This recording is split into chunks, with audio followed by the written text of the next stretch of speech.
조심하시지. 이런 시련을 다 주시나 하고 원망도 많이 했어요. 물론 지금은 모든 게 잘 풀려서 좋은 사람 만나 결혼 준비 중이에요. 저는 30 초반의 어학원 강사입니다. 어린아이들이 다니는 그런 학원이 아니라 토익이나 토플 등 취업이나 대학원, 유학 준비로 어른들이 다니는 어학원이에요. 어렸을 적 해외 복무 군인이신 아버지를 따라 영국에서 지내다 있어서 다른 건 몰라도 영어에는 자신 있어 했는데 결국 이렇게 업으로까지 삼게 되었네요. 이 모든 일은 제가 어학원에 근무하면서 일어난 일입니다. 저는 상급반을 담당하고 있어요. 주로 시험에서 고득점을 목표로 하는 사람들이 포진해 있는데 대부분 유학이나 대학원 진학을 목표로 하는 사람들이 많습니다. 저희 학원은 다른 대규모 어학원들과는 달리 학생들을 한 교실에 가득 몰아넣고 같은 수업을 제공하는 게 아니라 소수 정예로 원생들을 한 명 한 명 케어하고 가르치는 학원이에요. 덕분에 학원비가 꽤 비싼 편이긴 합니다. 그렇기 때문에 강사된 도리로 책임감을 가지고 원생의 시험 점수 상승을 위해 개개인으로 수업을 진행하는 경우도 있고 원생이 원하면 자습 시간에도 짧게나마 수업을 제공하고 있어요. 그런 만큼 일이 많고 업무 난이도가 쉬운 편이 아니지만 일반 학원 강사에 비해 봉급도 높고 대우도 좋아서 계속 하고 있었죠. 이런 식의 소수정예로 굴러가는 학원이다 보니 원생끼리도 친목을 다지고 어차피 같은 성인이라 강사랑도 서스럼 없이 친근하게 대화를 나누는 분위기입니다. 또 등록하는 원생으로부터 저 강사님께 수업받고 싶다고 지목을 당하면 인센티브까지 주어지는 시스템인데 저는 그 인간을 이렇게 처음 만나게 되었습니다. 하루는 출근했는데 동료 강사가 축하한다며 새로운 원생이 저를 지목했다고 알려주는 겁니다. 당연히 인센티브 받을 생각에 신이 나서 저도 하루 종일 기분이 좋았죠. 수업을 하러 들어갔는데 딱 보니 새로 오신 분이 정장을 입고 앉아 계시더라고요. 외관을 살펴보니 나이는 30 후반에서 40 초반쯤에 꽤 멀끔한 인상이었어요. 아무래도 정장을 입고 와서 그런지 비교적 깍듯해 보이고 단정한 분위기를 풍겼습니다. 수업 태도도 아주 좋아서 수업이 끝나고 새로 오신 분께 다가가 오늘 새로 오셨냐고 지목해 주셔서 감사하다. 앞으로 목표 점수까지 열심히 해봅시다 하고 말했습니다. 그분도 잘 부탁드린다며 인사하는데 그 후에 갑자기 서류 가방에서 선물용 고급 초콜릿을 꺼내 제게 내미는 겁니다. 딱 봐도 백화점에서나 파는 수입산 브랜드 초콜릿이라 이런 걸 받기는 좀 부담스럽기도 하고 함부로 받았다간 뒤에서 무슨 말이 나올지 몰라 거절하려고 했습니다. 그런데 그분이 제게 별거 아니라는 듯 말하더군요. 아, 이거 발렌타인데이 선물이라고 받은 건데 전 단 걸 안 먹어서요. 다른 선생님들과 나눠 드세요. 그래도 발렌타인데이면 차라리 여자친구분이나 아내분에게 선물로 드리는 게 좋지 않을까요? 아, 여자친구가 따로 없어서요. 그 대화를 끝으로 결국 제게 초콜릿을 떠넘기듯 선물하시고는 그분은 자리를 떠나셨어요. 받아든 초콜릿은 동료 강사들과 나눠 먹으며 잠시 생각에 잠겼죠. 보통 30 후반에서 40 초반이면 결혼했을 법도 하잖아요. 그런데 아직 여자친구도 없다고 말하는 걸 보면 요새 비혼주의자가 많다던데 그분도 그런 건가 하고 쓸데없는 생각을 좀 했었습니다. 달달한 초콜릿을 먹으면서 그날은 그렇게 지나갔죠. 하루는 학원 점심시간에 수업 자료들을 미리 찾아놓느라 제대로 된 점심을 챙겨 먹을 시간이 부족해서 근처 라멘집에 갔는데 1인 자리에 앉으니까 옆에 그분이 앉아서 라면을 기다리고 계신 겁니다. 이게 무슨 우연인가 싶어 이야기를 나누고 그날 초콜릿 잘 먹었다고 다른 동료 선생님들도 맛있다고 했다고 감사 인사를 했습니다. 그 초콜릿 제가 알기로 되게 비싼데. 별건 아니지만 지금 나오는 라면은 제가 살게요. 초콜릿 감사해서요. 라고 말하니 그분은 조금 놀란 눈치더니 별말 없이 자기 앞에 주어진 라면을 드시는 겁니다. 원래 말수가 그렇게 많은 편이 아니신가 보다 하고 저도 제 식사에 집중했습니다. 먼저 식사를 시작한 그분이 가게를 나가고 제 라멘을 다 먹은 뒤 그분이 먹은 라멘도 같이 계산하려고 계산대로 갔는데 종업원이 이미 제 라멘까지 먼저 나간 양복 입으신 손님이 다 계산했다고 말하는 겁니다. 깜짝 놀랐지만 이미 그분은 가게를 나간 지 오래라 결국 제가 얻어먹은 꼴이 되고 말았죠. 점심시간이 끝나면 그분이 듣는 수업이 있어 수업 끝나고 물어봐야겠다 생각했습니다. 수업이 끝나고 다른 원생들이 나가는 사이에 느릿느릿 책을 정리하는 그분에게 가서 말했어요. 제가 산다고 했었는데 혹시 못 들으셨나요? 아까 보니까 제 것까지 계산하고 가셨길래. 들었어요. 근데 라멘은 그냥 제가 산 걸로 할게요. 대신 다른 거나 같이 먹으러 가죠. 네? 어떤 걸? 제가 잘 아는 레스토랑 있는데 다음에 시간 날 때 거기나 같이 가죠. 그리고 획 제 앞을 지나 강의실을 나가버리더군요. 저는 혼자 남아 방금 이걸 데이트 신청으로 받아들여야 할지 아니면 제가 단순히 호들갑을 떠는 건지 고민하느라 한참을 가만히 서 있었어요. 날짜를 정하고 약속한 날짜가 되어 그분이 잘 안다는 레스토랑으로 저를 안내하더군요. 도착해보니 딱 봐도 분위기 좋고 비싸 보이는 곳인 것 같아서 나름대로 옷을 신경 써서 챙겨 입은 보람이 있다고 생각했어요. 그리고 주문한 음식을 먹으며 그분과 이런저런 이야기를 나누었습니다. 그분은 대기업 마케팅팀에 재직 중이신데 앞으로 고위 임원까지 승진하려면 아무래도 대학원 석사 과정이 필수일 것 같아 대학원 진학을 위해 학원을 등록했다고 하시더군요. 어쩐지 매일같이 양복 차림이신 이유가 있었습니다. 말수가 적은 줄로만 알았던 그분은 알고 보니 유머 감각도 있고 매너도 좋아서 제가 편히 말할 수 있는 분위기를 조성해 주더군요.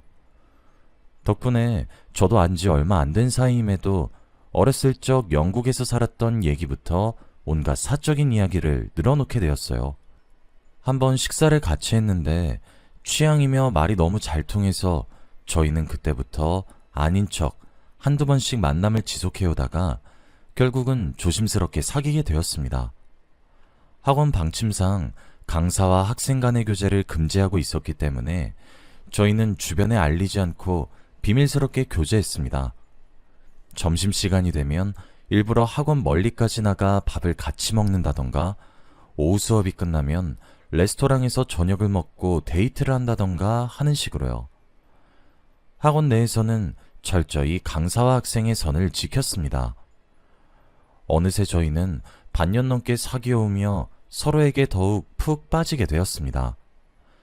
남자친구는 자상한 성격에다 자기 관리를 열심히 해서 나이답지 않은 외모와 건장한 체격이라 나이 차이가 조금 있긴 해도 잘 느껴지지 않더라고요. 하지만 그렇다 해도 남자친구는 이미 나이가 있고 저도 결혼 정년기였던지라 혹시나 남자친구가 비혼주의자인가 싶어 나름대로 걱정이 이만저만이 아닌 때이기도 했어요. 저는 무조건 결혼을 할 생각이 있었기 때문에 만약 남자친구가 정말로 비혼주의자면 결혼 정년기에 아까운 시간을 낭비할 수 없다는 생각이 점점 들었죠. 그래서 모르는 척 남자친구의 마음을 한번 떠보기로 결심했습니다. 오빠는 나랑 결혼하면 어떨 것 같아? 결혼? 갑자기 웬 결혼이야. 아직은 이르지. 남자친구의 대답은 실망스럽기 그지없더군요. 대답도 대답이지만 뉘앙스부터 당황한 티가 나서 저와의 결혼은 한 번도 생각한 적 없다는 게 다 느껴졌어요. 결국 전 남자친구와 결혼에 대해 이야기를 나누고 얼마 있지 않아 이별을 통보하게 되었습니다. 남자친구는 영문도 모른 채 갑자기 헤어지자는 저를 이해하지 못하고 한동안 쉴 새 없이 연락도 하고 종종 제 집 앞에 찾아오기도 했어요. 제가 충격적인 사실을 마주한 그날도 퇴근하고 집에 돌아오니 문 앞에 남자친구가 저를 기다리고 있더군요. 그때까지만 해도 저 역시 남자친구에게 마음이 남아있는 상태였어요. 하지만 어차피 결혼도 할 수 없는 마당에 시간 낭비를 할 순 없다고 단호하게 끊어내려 했죠. 여긴 왜 왔어? 희연아, 나 정말 네가 갑자기 왜 이러는지 모르겠어. 내가 무슨 잘못이라도 한 거야? 그동안 우리 문제없이 잘 지내왔잖아. 차라리 그럼 뭐 때문에 헤어지자고 한 건지 가르쳐주기라도 해줘. 이유 납득하면 다신 이런 식으로 집에 안 찾아올게. 부탁이야. 그새 초췌해진 남자친구의 얼굴을 보니 마음이 흔들리기도 했고, 더 이상 이런 식으로 매달리는 남자친구의 모습은 저도 보고 싶지 않아서 한숨을 쉬고 전부 털어놓았습니다. 사실은 오빠가 나랑 결혼 생각이 없어 보여서 그랬어. 난 딱 결혼 정년기라 지금 놓치면 괜찮은 사람 만나 결혼하기 힘들어. 그래서 이렇게 시간 낭비할 바에 차라리 빨리 새 사람 만나서 결혼하는 게 낫겠다고 생각해서 그랬어. 제 말을 들은 남자친구가 깜짝 놀란 표정을 하더니 잠시 고민하다 말했습니다. 희연아, 나 너랑 결혼할 생각 없는 거 아니야. 그치만 잠시만 기다려줘. 지금은 좀 곤란해서 그래. 사실 나 유부남이야. 뭐? 근데 나 지금 아내 사랑 안 해. 우리 둘 사이에 자식도 없어. 그 사람이랑 나 각방 쓴 지도 오래됐고 내가 사랑해서 결혼한 사이 아니야. 순간 제가 무슨 소리를 들은 건지 정신이 아득해졌어요. 제 남자친구가 사실 유부남이었다뇨? 전 정말 꿈에도 모르고 있던 사실에 충격을 받고 그대로 굳어 있었어요. 남자친구, 아니, 그 인간은 저를 보면서 자기 못 믿냐며 시간을 좀 더 주기만 하면 위자료 받아서 지금 아내랑 이혼하고 저랑 결혼하겠대요. 처음에는 당황하기도 했고 이게 꿈인가 생신가 하는 마음이 커서 어벙벙한 상태였는데 그 인간이 하는 말을 가만히 듣고 있자니 어이가 없었어요. 유부남인 것도 숨기고 멀쩡히 잘 살고 있는 저를 꼬신 것도 모자라 이혼할 테니 그 뒤에 자기랑 결혼해달라뇨? 뻔뻔해도 정도가 있지. 하마터면 상간녀로 제 인생 종치게 될 뻔한 거 아닌가요? 어이도 없고 그 인간 본성에 너무 실망해서 화를 겨우 참고 말했습니다. 지금 당장 내 눈앞에서 꺼져. 내가 먼저 네 아내한테 연락 넣어버리기 전에. 숨길 게 없어서 결혼한 걸 숨겨? 미쳤어? 희연아, 더러우니까 내 이름 입에 담지도 마. 그 인간은 제 눈치를 슬슬 살피더니 진심인 걸 알고는 이내 돌아가더군요. 그 후로 그 인간은 학원도 끊고 제 눈앞에도 나타나지 않더군요. 본처한테 바람 사실을 들키는 건 원치 않았나 봐요. 아무튼 그 인간의 존재가 서서히 희미해져갈 무렵이었습니다. 전 그때쯤 그 인간보다 더 나은 사람을 만나 조금씩 감정을 키워가고 있었어요. 나름대로 자기 일 열심히 하며 사는 변호사라 자기 삶에 충실한 게 저랑 성격도 잘 맞고 이번엔 정말 결혼까지 갔으면 좋겠다 생각했어요. 그렇게 새 사람도 만나고 다시 일상으로 돌아와 무난한 하루들을 보내던 중이었어요. 여느 날과 마찬가지로 평소처럼 학원에서 수업 준비 중이었는데 데스크 쪽이 유난히 소란스럽더군요. 시끌시끌하길래 무슨 일이 있나 하고 귀를 기울였습니다. 여기 희연이란 년 누구야? 당장 불러! 그런데 앙칼지고 높은 목소리가 제 이름을 부르면서 저를 찾고 있는 게 아니겠어요? 누가 나를 찾는 건가? 내가 원생한테 무슨 실수라도 한 건가? 하는 마음에 괜히 주눅이 들어 고성이 들리는 쪽으로 갔습니다. 저기 전데요? 저는 왜... 뭐? 김희연이란 년이 너야? 가까이 가니 딱 봐도 비싸 보이는 명품만 거칠 것 같은 사모님이 계시더군요. 제가 주춤주춤 다가가서 말하니 그 사모님은 저를 노려보며 말하다 순간 제 뺨을 찰싹하고 내려쳤습니다. 갑작스럽게 일어난 일이라 눈앞이 새까매져 따가운 볼을 부여잡고 겨우 고개를 들었어요. 그랬더니 저를 경멸하는 눈초리로 또 말하더군요. 인연이 어디 붙어먹을 데가 없어서 감히 내 남편을 넘봐. 고작 강산화불행이 주제. 고소당하고 싶어서 작정했어? 볼이 너무 아파서 정신이 없는데도 그 사모님의 얘기를 들으니 전 남자친구의 얼굴이 머릿속에 스쳐 지나가더군요. 그 인간의 본처인 것 같았어요. 잠시만요. 제 얘기도 좀 들어주세요. 여기서 할 만한 얘기는 아니에요. 저는 직장 동료며 학생들이며 모든 사람들이 지켜보는 곳에서 뺨을 맞고 창피를 당해서 본처를 끌고 학원 근처의 큰 카페로 자리를 옮겼습니다. 사모는 여전히 날카로운 눈빛으로 저를 바라봤어요. 이미 헤어진 지 시간이 좀 됐는데 불륜 사실은 어떻게 하신 거냐 물으니 본처가 어이없다는 듯 하하고 한번 웃더니 당돌하게 질문도 할 줄 아냐며 저를 무시하더군요. 그 인간 전부터 행동이 뭔가 이상하긴 해서 사람 시켜서 알아보라고 하니까 아니나 다를까 다른 년이 있더라고. 그래서 휴대폰도 뒤져봤더니 이게 웬걸? 한 명이 아니라 거기 아가씨도 있대? 저는 눈을 질끈 감고 본처에게 그간 있었던 일을 말했습니다. 나는 그 인간이 유부남인 걸 전혀 몰랐고 알게 된 후에는 이게 옳지 않다는 일인 걸 알고 바로 헤어졌다고까지 해명했어요. 본처는 가만히 앉아 내 얘기를 듣더니 한마디 하더군요. 그래서 그 인간이랑 사귀긴 했다는 거죠? 네, 만나긴 했어요. 그치만 전 정말 아니, 됐어요. 거기까지만 말해요. 네? 아가씨 방금 대화 녹음됐어요. 아가씨가 알고 만났든 모르고 만났든 난 나랑 결혼 생활하는 와중에 다른 년 만나고 다닌 그 인간 용서 못하고 그 인간이랑 만난 아가씨도 용서 못해요. 그 인간이랑 같이 법정에서 봐요. 제가 아무리 정말 유부남인 걸 몰랐다고 말하니 자기 할 말만 남기고 유유히 카페를 나가는 본처의 뒷모습을 보는데 갑자기 하늘이 무너져 내리는 기분이 들더군요. 부모님의 도덕적인 교육 방침 아래 자라 그동안 남에게 해를 끼치지도 않고 오히려 봉사하면 살아왔다고도 자부할 수 있는데 제가 상간녀라뇨. 게다가 학원에는 방금 있었던 일로 소문까지 다 났을 텐데 앞으로 정말 어떻게 해야 할지 막막하더군요. 지금 사귀는 사람에게 이 사실은 또 어떻게 전해야 하며 정말 소장이 날라오면 상간녀 소송은 또 어떻게 해결해야 하나 머리가 다 지끈거렸습니다. 그날 저녁 원장으로부터 학원에 더 이상 나오지 말라는 해고 통보까지 받았어요. 학원 운영에 지장을 줬다는 이유랑 학원 이미지를 망쳤다는 이유로요.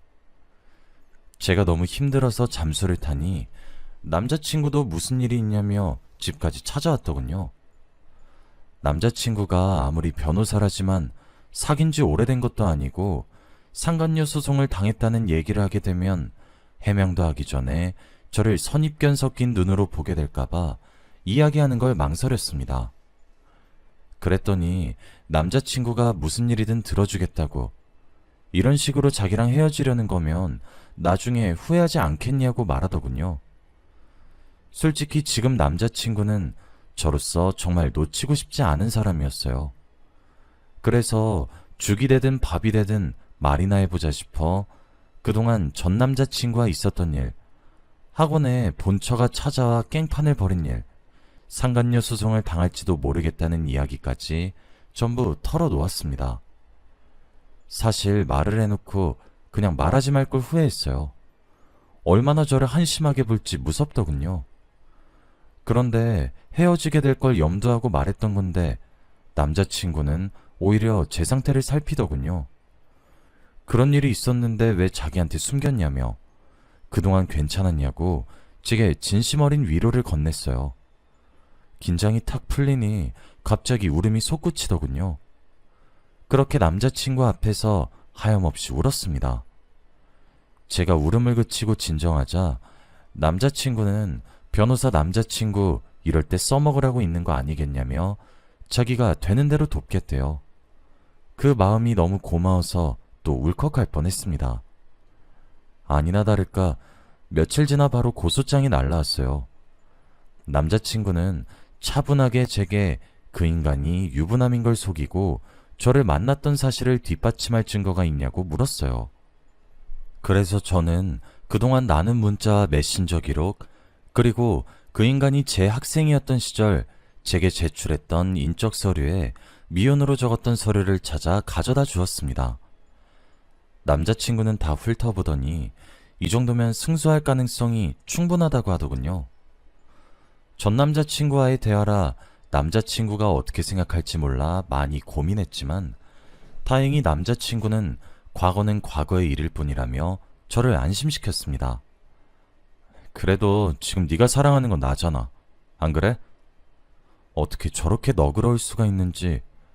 그 인간은 똥차 중에서 폐차였지만 지금 남자친구 하나는 참 잘 만났구나 생각했어요.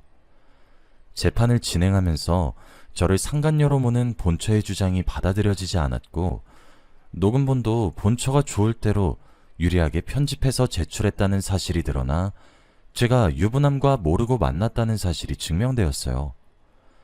제 앞으로 걸린 상간녀 위자료 청구 소송은 기각되었고 그동안 제게 정신적 피해와 신체적 가해를 입힌 사실까지 드러나 오히려 본처가 제게 배상해야 한다고 최종 판결이 났어요. 누명을 벗었다는 사실에 안심의 눈물을 흘렸습니다. 남자친구도 자기 일인 양 기뻐해줬어요. 그 인간도 재판 내내 방청하고 있었는데 재판이 끝나고 나가보니 본처에게 미안하다고 무릎 꿇고 제발 다시 시작하자고 애원하더군요.